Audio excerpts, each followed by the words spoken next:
Ladies and gentlemen, boys and girls, it's time for Hey Rockstar, your absolutely favorite storytelling, empowering, encouraging, entertaining, educational show there is. I don't know how many more E words I can think of. I guess inspiring is more of an I, not so much of an E word. But hey, y'all, I'm your host, Josafat Emiliano. I just got back from an amazing trip that I'm going to share a little bit of it with you. Miguel's back there. He missed me while I was gone, but welcome. This is episode 55, and we titled it The Rockstar's Creative Process. If it's your first time, welcome, welcome, welcome. Please do the thing, the love, the subscribe, the share, all those good things. Comment if you happen to catch this while we are live streaming. Go ahead and hit a comment. I'll try to interact with you guys towards the end of the show. It's gonna be a short show today. I hope I always say that, but sometimes we just get inspired and we go, go, go. But I definitely have some plans to go do something later on. Anyway, let's get started with the show. Let's go and take these off so that I can see you a little better. Well, actually, you look the same to me with them on or with them off because I can't see you. But you can see me. How's it going, y'all? How's life? How's the week going? It's Thursday, right? Oh my gosh, it's been an eventful week for me so far. I mean, it has been a very eventful week. But I am glad to be back here, just sharing. As most of you see that I'm dabbled in some very very lovely pop and orange. There's a reason for that, and it has to do with the gig I got to work on today, this week. Without going into too much details, because I'm not sure how much I'm allowed to disclose, I got to spend this week on a production set. We were shooting some hunting videos of promotional stuff for the Tennessee Wildlife Resources Agency. I had to look at my hat, and one of the little swags they gave me towards the end is this not clean hat. I love it. I don't have enough orange in my life, and now we do. But I got to spend some time with a great group. Shout out to Across the Bridge Productions, all the way from Baltimore. They came down here. They added me to their team, and he let me to. Well, I'll get more into that in a bit. And also, shout out to all the talent that showed up, and to the other people in the production who came out and helped out to make this a fun few days out in the wilderness, out with hunting rifles and just getting to be out with nature. Wearing the camo. Well, I really didn't wear camo, as you can see on this background picture. Oh, and shout out to Madeline Myers, who took this shot. She was one of our talent who came out the second day or yesterday. And no, yeah, it was yesterday. Man, it's been a long week.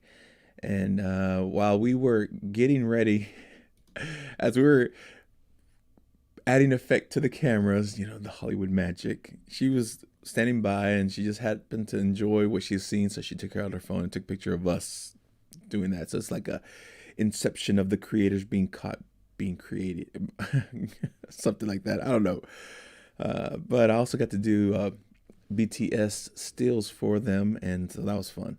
Anyway, so as I was trying to think of what to talk to you guys about, or what to share today, I wanted to use this picture, and I wanted to, thinking about it, I started thinking about the creative process. I've had many conversations with different people on what they do to prepare themselves to become creative. What it takes to initiate, to start, to prepare mentally, physically, spiritually, and honestly, it's different for different people. Like I shared one time when I was asked, how do I go about finding the right shots? How would I go about finding what to see? And what is there a checklist you got to go to? And the answer is yes and no. Well, honestly, if you are working for a client, it's good to know what they want so that you'll start looking for that.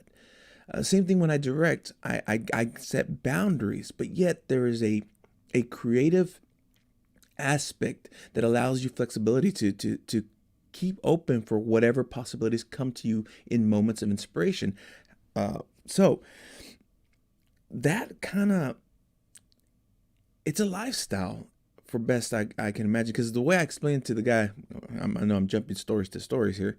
The gentleman who had asked me how I come about, finding the right shots, and honestly, as a photographer and as a video content, or just a videographer, I just see something. Like if something captures my eye and something's unique, I stare at it, and then I try to see it in a different light, in a different sense.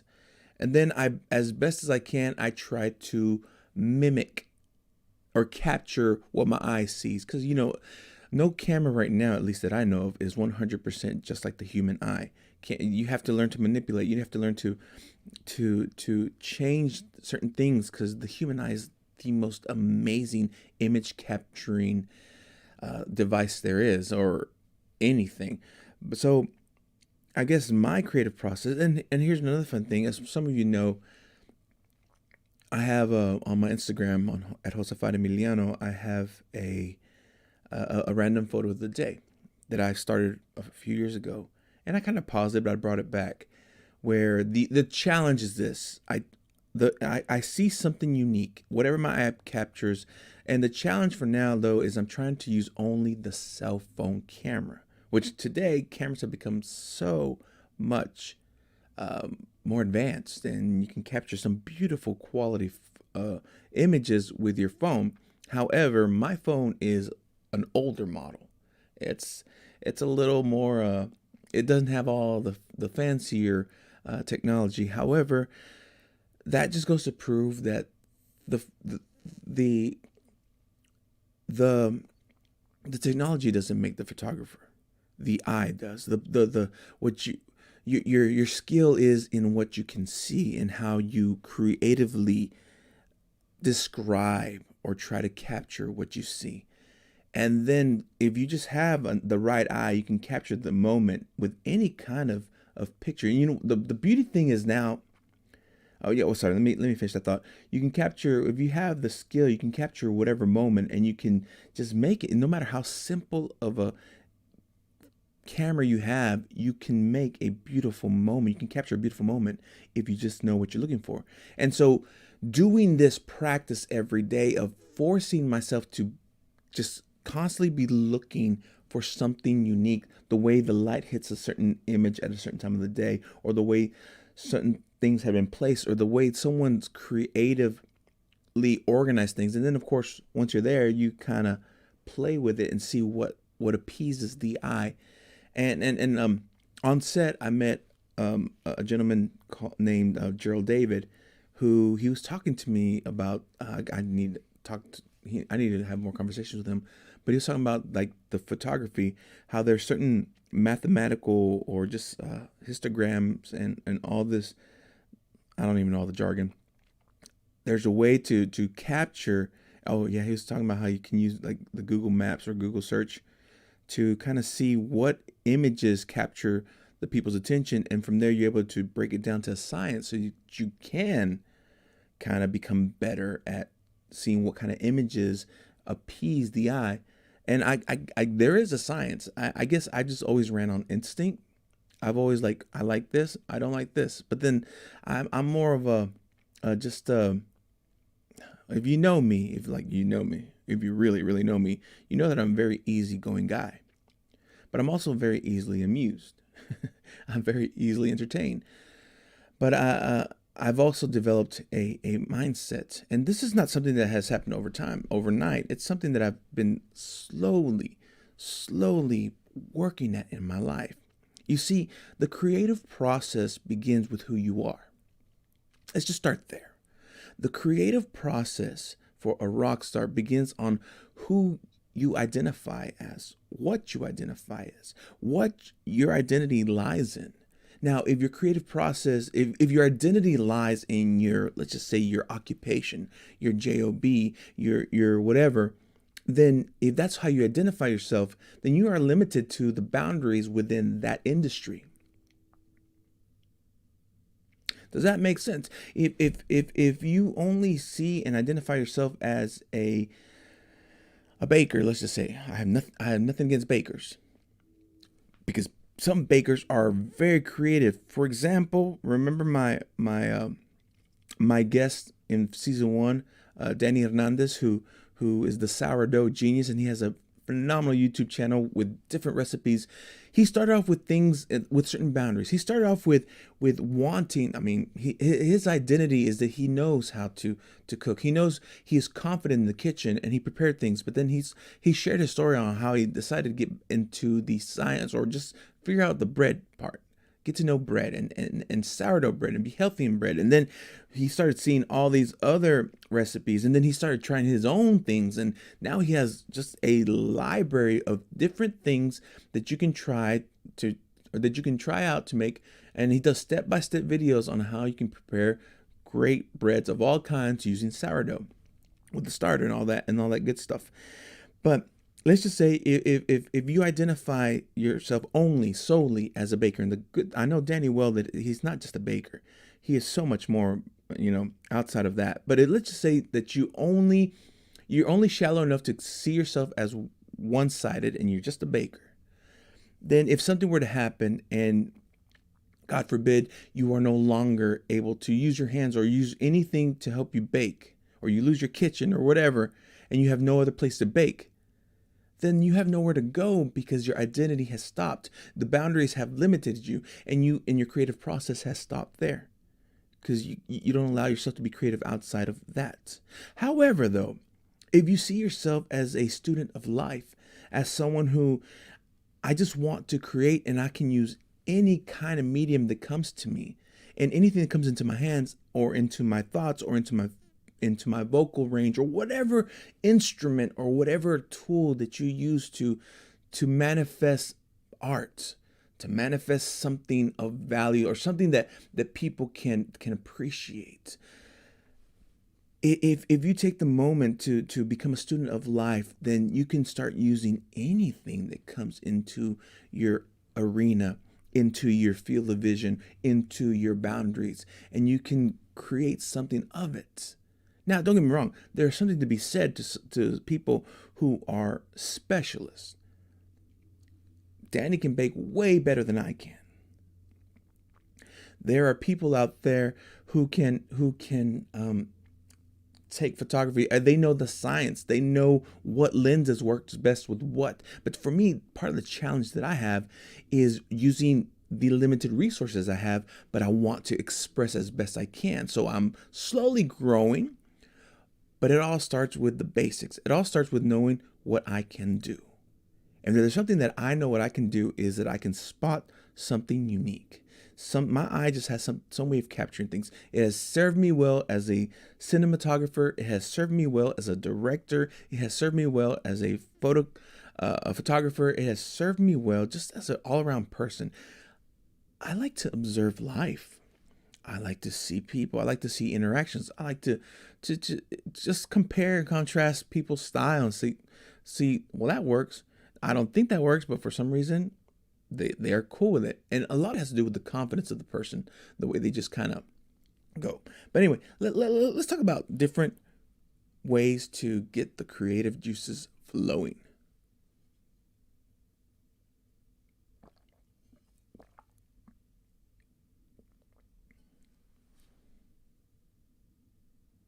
One way to find inspiration, one way to and probably the easiest way, Pablo Picasso said it best: good artists borrow, great artists steal. let me take this off. I just realized I don't have the music on, so I don't need my headphones on me right now. Good artists borrow, great artists steal. What that means is, if you want to, let's say, become a painter, the first thing I recommend is find a style, a genre, an artist that inspires you, that you like. When I remember one of the challenges back in college, because when college, university, for those of you across the sea, uni. I remember that I did a lot of semesters, and I was hitting them hard, anywhere from like, what's the max? 18 hours? 18, 19, 20. Yeah, I think it's 18 hours and 21. I did a few semesters with 21 hours. I don't recommend that. But a full-time student, I think, is 18 hours. It's been a while since I've been in university. But anyway, I remember that I was trying to take care of all the basics. And I was constantly doing just like, everything, the study hard, the projects and such. And at one point, my counselor told me, "Hey, you have so many electives you need to take, but you haven't taken any electives. You've only been doing all like the curriculum and the requirements." And like, well, yeah, I mean, I don't want to waste money, but for some reason they convinced me that I needed to do an electives. So I remember one semester, all I did was electives. I'm talking about, I did photography, I did volleyball, I did theater or acting, and I forgot what else it was. Oh, and of course I did like introduction to painting, to sculpting. I did a lot of just arts and fun things that I and I did it all. I had like a lot of homework. Most people like, you go to school just to learn all this. But I did it. And I know for some people that's a career choice. I was doing it more just because I always had a like for it, like drawing and painting. I was decent as a child drawing things and creating things. But I kind of wanted to know technique. I wanted to know inspiration. And one of the things in one of my art classes, my sculpting class, is I had to pick an artist or a sculptor that caught my attention, that I liked their way. And as I studied and I viewed, I started to notice that I want to say her name was Anne Zimmerman. I know the last name was Zimmerman. They had a art that was very open. It was big. They used sculpture, but they used a lot of natural things like rocks and dirt and things. But they would make these huge sculpture pieces that were all over well-known cities. And all it was is basically just putting stones. And I remember I was supposed to derive or pull inspiration from that artist. And of course, she had huge pieces. I didn't want to do anything that huge, but I remember I got some stones. I went to the local quarry, or not quarry, but like place where they had big, beautiful pieces of rock. We actually did have a quarry there in Andrews, mostly limestone, but I found some beautiful pieces. And one piece of art, I remember I chiseled it. I chiseled a hand out of it. And it wasn't so much true to the Zimmerman, because Zimmerman was more like shapes of the stone. They would use the stone to be creative, or to create the beauty piece. And but in one stone, I wanted to chisel a hand. And so I kind of did a hand holding onto the ball.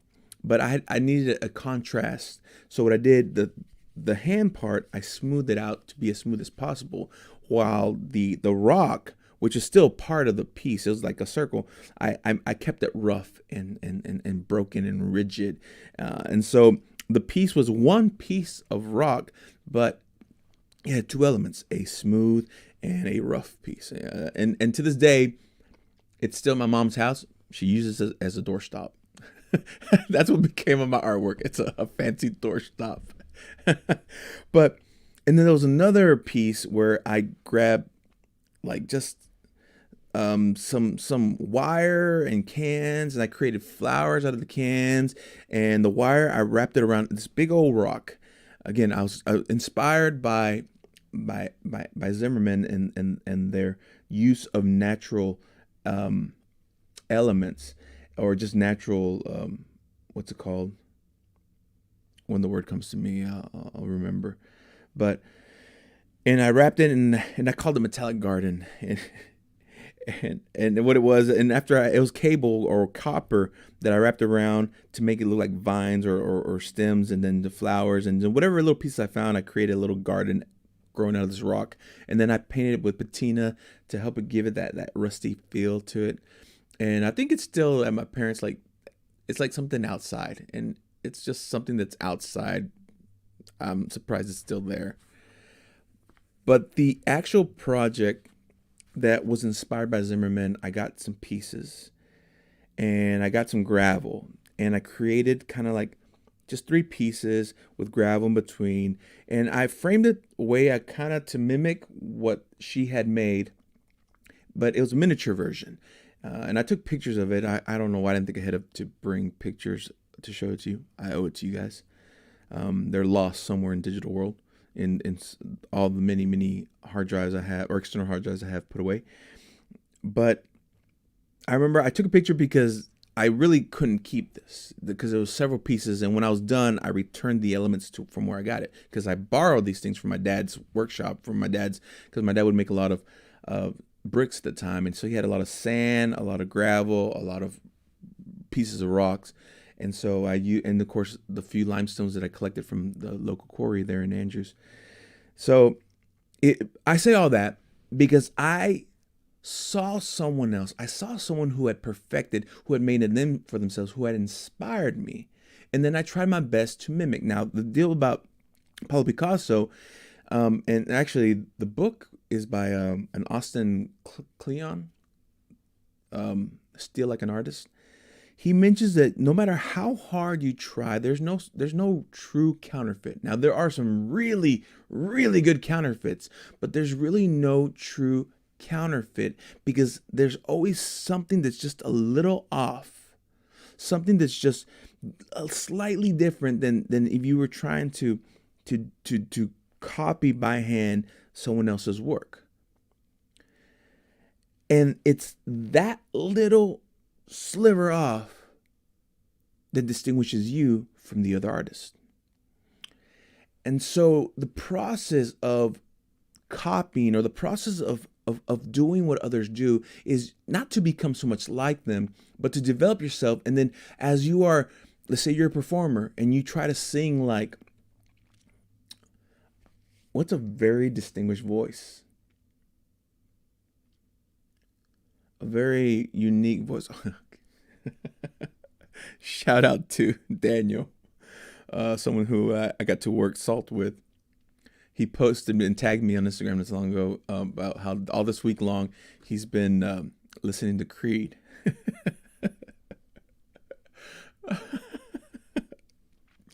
During Salt, at one point, KK was our production manager. No, Joy Angel's the production.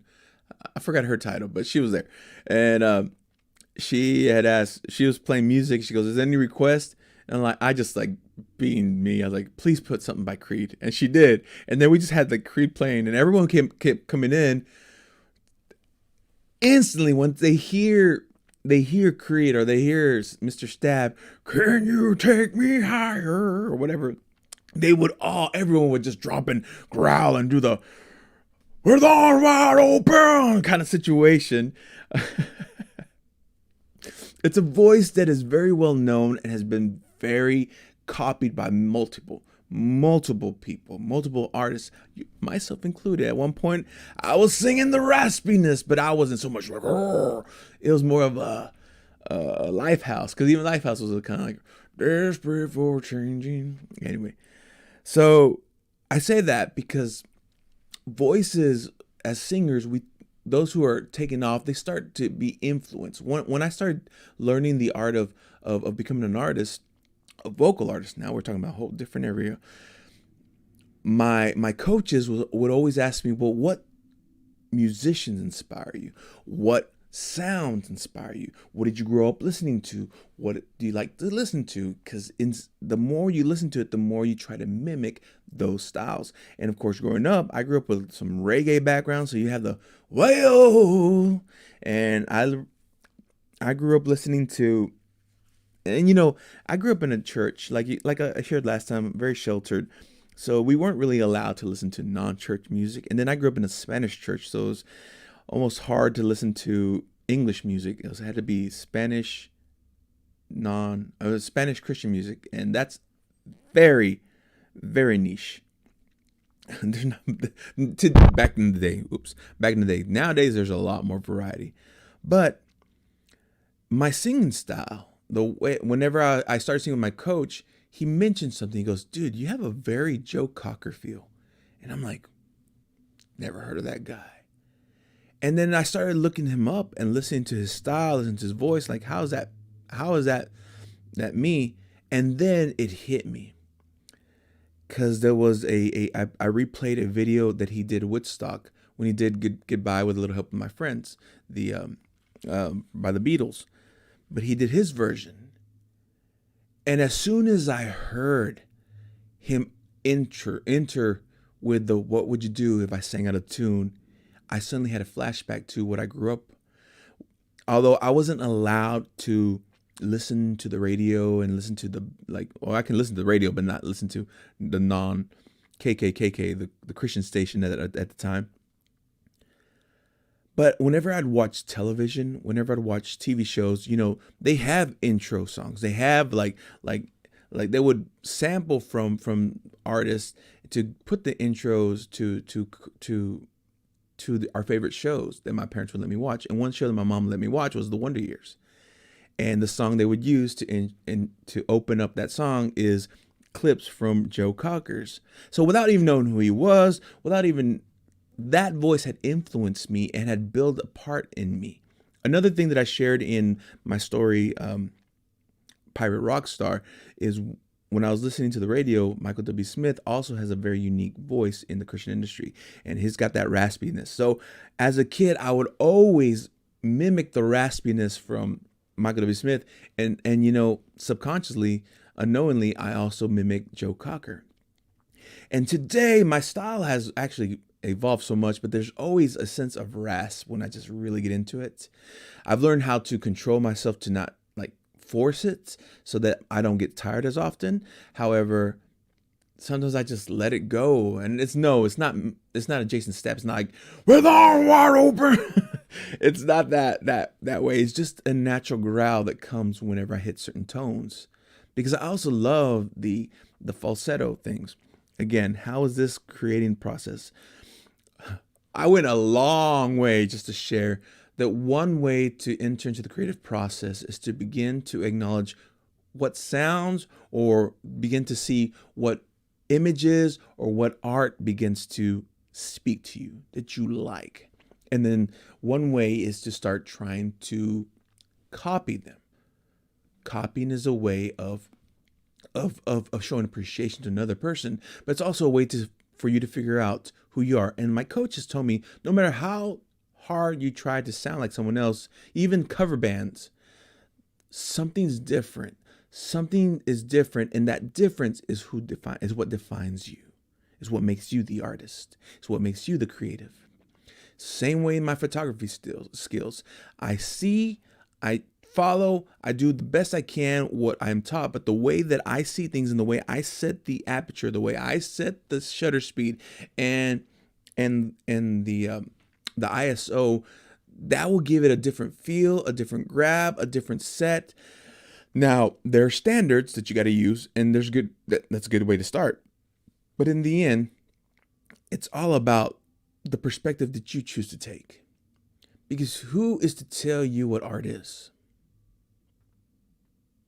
Art starts with appreciation. If you can create something and someone else can see that and say, "That's beautiful, I like that, I like the way you did that," then that is you. That is your signature. And once you've defined who you are, once you've defined how you can do, then you can try new venues. You can try new things. You can try different ways of doing things, but just add your signature to it, your underlining signature. At the end of a painting, most people put the little signature. I remember I thought that I had to paint because my uncle, when he painted, he would write his name, Josafat Emiliano, and with paint. And I remember whenever I tried painting, I couldn't write as pretty as my uncle did with the brush, because I learned later on my uncle used watercolors, watercolors, pastels, thinner paints. I used oil, and oil is kind of hard for me to paint or to paint my name. And I remember my professor said, why don't you use the other end of your brush and just scrape around the paint, and because you have such texture on your painting, if you just use the hard side of the brush, the tip, and you use it as a pen, you write your name, and that indentation becomes your way of marking your work. And I like that, instead of trying to add more, why don't you just scrape off, and through the taking away, the void, my name is now left there. Oh, that speaks to someone. Sometimes it's not about adding, it's about taking out the right things. Sometimes it's not about trying to just pour more things, but sometimes just eliminating what needs to be eliminated so that you can stick out, so that you can make your mark. Wisdom. You need to know wisdom. You need to have a strong identity in yourself to know what to take out, so that then you can pop out, so that your signature, your sound, your art, your creativity can be reflected, so that someone can look at it like, "Ooh, that looks like a Josafat Emiliano piece," or that looks like the style that Josafat shoots. See, photography is different. I'm trying to distinguish myself, because I know that I there's people who do different things, like wedding photography and concert photography, and I'm trying to fall into the niche of not so much headshots, although I can do and I want to do some just for fun and for practice, and so that whenever I need a good headshot, I can just set it up and, all right, dude, I got my new headshot. But I kind of like the niche of being a behind the scenes photographer, a moments photographer, a live events photographer, where we have a live event, come and just capture what's going on. I would like to be known as that kind of photographer. And so with the Fujifilm, I'm working with presets, and I love it because the presets have they help me kind of give me a visual what I want, but I also save the raw, because I want to go in and eventually I want to figure out what my look would be whenever I do shoot. So people are like, oh, that's a distinguished Josafat Emiliano feel. So I'm still trying to figure that out. It's still part of my creative process. It's trial and error. Today, when I turned in my raws to ATB, I told him, I gave you everything. I gave you the good, the bad, the blurry. He just laughed. And he knew that okay, so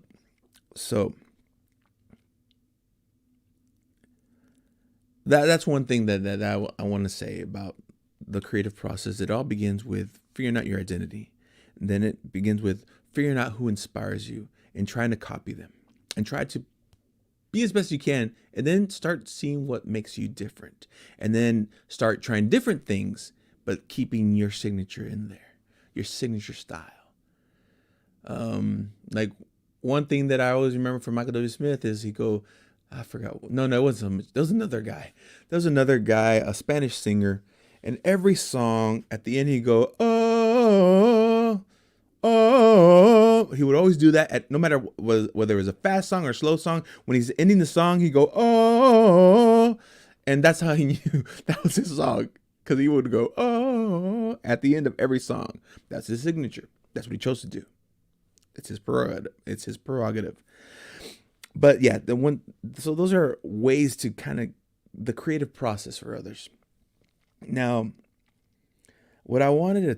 another thing that I wanted to share about the creative process is sometimes you got to take the right risk. Sometimes you need to just take a chance. So when I first signed on to, whenever ATB kind of put out a call for production help, I threw in my hat in the ring, and thankfully they called to me and said, "Hey, if you're down for it, ask the right questions." I was interested. I was also available, and I told them. Well, actually, I had to move a few things around, so I want to thank everyone at my church and Asher for stepping up. I traded some dates with him for serving at church because I really wanted this experience, and the reason why, because it was something small technically. The production is not big, but I went to their Instagram. I looked at what they're doing. I said, you know what? This is someone that I would like to at least be associated with. I would like to know them.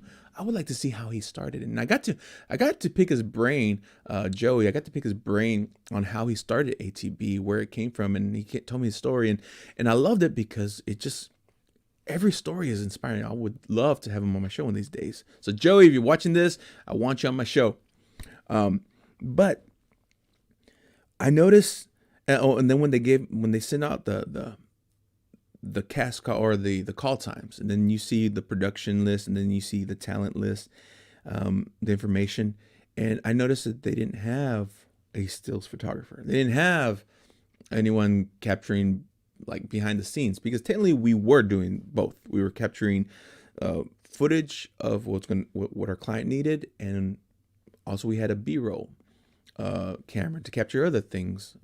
But we were like simultaneously, he had several cameras going for his team, but I noticed there was no really stills, although he does provide stills for his client, but it's usually stills pulled out of what is captured. So I showed up and I took my camera, I took ready. I wasn't going to assume yes, but when I had a moment, I asked him, "Hey, I know you hired me for this, but I also brought my still camera. If there was a moment," he goes, "Absolutely." He goes, "You know what? Do it.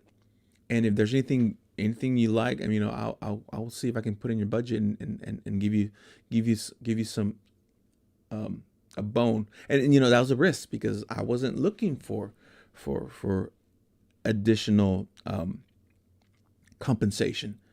I was just looking for the opportunity to be on a set and capture BTS, because I want to start being intentional in becoming a BTS still image photographer or still photographer, events and behind the scenes and moments. So I think those three things that I like: BTS, moments, events. And anyway, I'm getting ahead of myself. And so he goes, "You know what? Take all the shots you want. If there's anything we can use, we'll talk about that later." And I'm like, cool. And that one in itself was a risk too. Yes and no, because I didn't get hired on for that. But he told me, "But first of all, I need you to do the job that I hired you for. After," he goes, "put that first, and after, yeah, for sure." So yeah, I had my backpack, had my camera on. I would do the work, get everything ready. And while I'm there standing by, I'd have the camera in hand. I'd see something that caught my eye. I'd take pictures. My goal, though, was to capture images of him and his crew, so that he can use it for promotional in the future. But then also, I saw the talent when they were doing their things. If I could capture moments for them, got to know them, got to speak with them, and said, "Hey, you know what? I won't send you the RAWs, but I'll send you some JPEGs. Fujifilm does amazing JPEGs, and they can start." I have to go through them because I took a lot. I took a lot of footage. But anyway, that in itself was mentally, it was part of the creative process, that I had the equipment ready. I had it there. If he said no, okay, not enough said. I would have left it there. I mean, it would have been there, or I left it in my car. But he was so awesome and said, "Just try it out, man. If there's anything good, or try it out for yourself. If there's anything good, let me know." And so I did. There was a lot of blurry shots at first, because again, like you guys know, I'm learning Fuji. It's a learning curve for me, but I'm really enjoying what's coming out of the product that I'm coming out of with this camera. And that in itself is also the skill that I'm providing. Like, the skill that I bring to photography is my and I can't even teach it. I really can't teach how I do it. It's a natural gift that I'm thankful for, and I'm utilizing as best as I can. I almost lost my sight. I think I'll end with that story, because that's a unique story to me, and not everyone knows about this. It's a scary thing, but I almost went blind. It was in middle school, and I've always, when I was born, I had astigmatism in my right eye, and then here's the funny thing. I'm trying to remember which one it was because it's been so long now. But one eye was nearsighted and the other eye was farsighted. Because of the stigmatism, it like changed it so much that it was opposite. So I want to say this was nearsighted and this was farsighted. And so my glasses, once I was thick and the other was thin, it was just weird. But it finally got to the point where well, anyway, before I get to that part. So even when I couldn't see, I always just assumed that it was just, because I had to have glasses and they had bad eyesight, it's something given to me. But one time when I went in for a routine checkup, the eye doctor was noticed something. And then he asked, and here's the funny thing, he asked my mom, like, how old is your son? And I'm like, well, he's in middle school age. And he goes, oh. And he explained to her the severity. He goes, there's holes in the back of his retina right now. Both of them. And he goes, right now he's young. And he goes, normally if it's an older person, I don't put much in mine, which I'd like, that sucks. But he goes, but he's young and his fluid's going to start going into those holes. And what's going to happen, because the retina's like it's stuck to the back of your eyes, but as fluid goes in, it's going to start to detach, and then that's when I get blurry, and before you know it, when it's completely detached, that's it, I'm blind. And he goes, well, we caught this now, and we need to get some, like, they have some kind of laser eye surgery, which, not the LASIK, it's like they shoot lasers in your eyes to try to staple the hole back into your retina so it won't. And I'll tell you this, it was painful because it was like looking at something brighter than the sun. And I remember they scheduled 2 days, one for each eye. And what I had to do is, with whichever eye I'm not using, they put a little target, and I had to look at the target, and then they shoot, and then move the target. I don't know how long, but I can remember smelling the burning, and it was just a bright light in this eye. And what it was is just, they were shooting a laser directly into the back to staple my retina in. It's crazy. And then once I was done, we were good. I still had glasses. And eventually I got to the point, I want to say it was like high school, where they said, we can't go anymore. Like, your glasses, or maybe it was college, like you're at a point where this one won't go any thinner, this one won't go any thicker. Like, you can't do any more. You can't go any more glasses. You need some kind of like LASIK operation or something to correct. And I'm like, I don't have the money. I don't want any kind of operation. And so I just like, we'll figure it out. And for the next 5 years almost, I wore the exact same pair of glasses. I even stopped wearing contacts because I couldn't use contacts anymore. And even though it was terrible, but there was no way to get a new pair because I couldn't. The eye doctor said, we will not prescribe you any more glasses because it's unsafe. We can't give you anything. And for 5 years, I went with these glasses that were obsolete, but I didn't have anything else. They're all scratched up. And I remember one time I was on my way to another country. I want to say it was Africa. I don't remember which time. I think it was on my way to South Africa. Anyway, I remember I had fallen asleep, and these glasses were old, and they wouldn't stick to me, and I fell asleep. And when I got up, my glasses were gone. Now, I had fallen asleep, and they fell off my face. I don't know where they're at. I looked around. I could not find it. I was freaking out because technically I was blind. I couldn't see. I mean, I could see images with one eye, but the other eye it was hard. And thankfully, the flight attendant, I just happened to ask her, and she goes, "Oh, we found some glasses over here," and I put them on, like, "Oh, thank you." And that's when I realized I need to do something, because if I lose these glasses, I have no spare. I have no round two. I don't know what to do. I really don't know what to do. So in Mexico,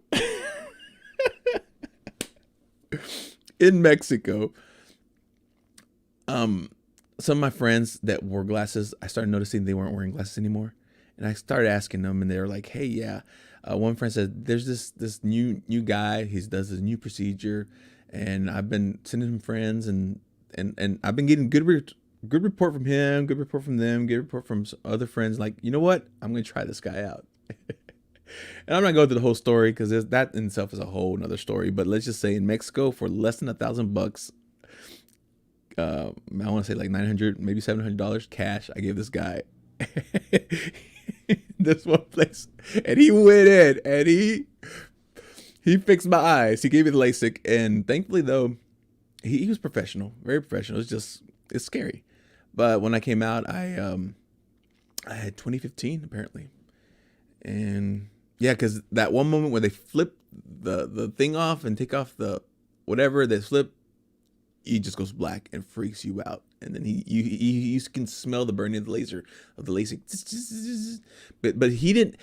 There's some laser today. They have like a one where the laser will cut around your eye. This one, he had a machine that literally is a not a laser but a razor that cut around my. It's scary, guys. It was very scary, but your boy came out. So I say all that because I've always had trouble with my eyes. So to me, my sight is a gift. To be able to see is a blessing for me. And so I take that into effect because I use this blessing to be able to define the world. And you know, I know, especially my culture, and I have a lot of family members who, because of diabetes, they've lost their eyesight. And I'm like, I do not want to be there. So I'm taking care of myself. Because I know the importance of my sight, but also I like that I can use this gift, this opportunity to also create art, to capture moments, to try to immortalize something that I can see uniquely. And so it all takes place. That's me. That's part of my signature.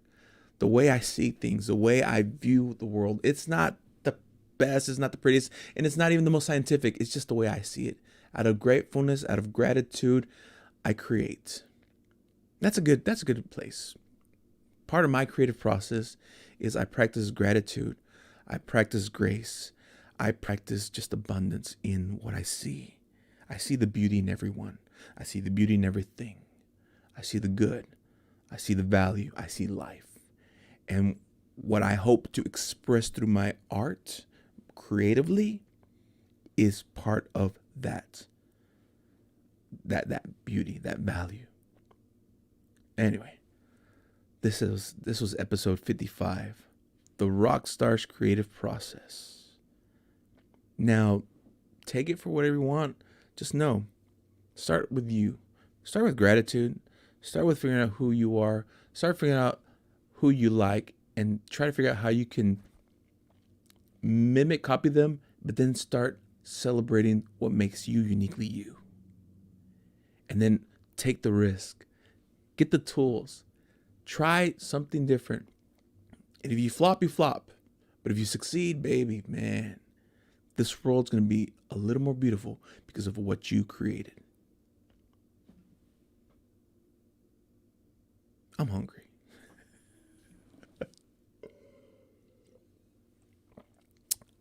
Oh, man. Well, I know it's early. Hopefully my guest I was going to have this week, I can bring him in next week and we'll have a good show for you guys. If not, I'm going to hit up some of these, some of the people that I met this week and see if I can start. I need to start bringing in some guests, y'all.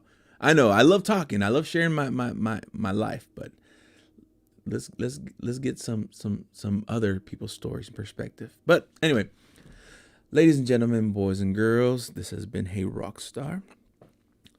Hey Rockstar. Episode 55, the Rockstar's creative process. I am Josafat Emiliano. Miguel's right there hanging out. Oh, right there hanging out on the guitar. Thank you for coming into Nashville, Tennessee to check us out. So, sorry, let me start over. All the way from Nashville, Tennessee, I want to say thank you for letting us into your homes. Thank you for letting us into your cars. Thank you for letting us into your hearts. So until next time, much love and many blessings.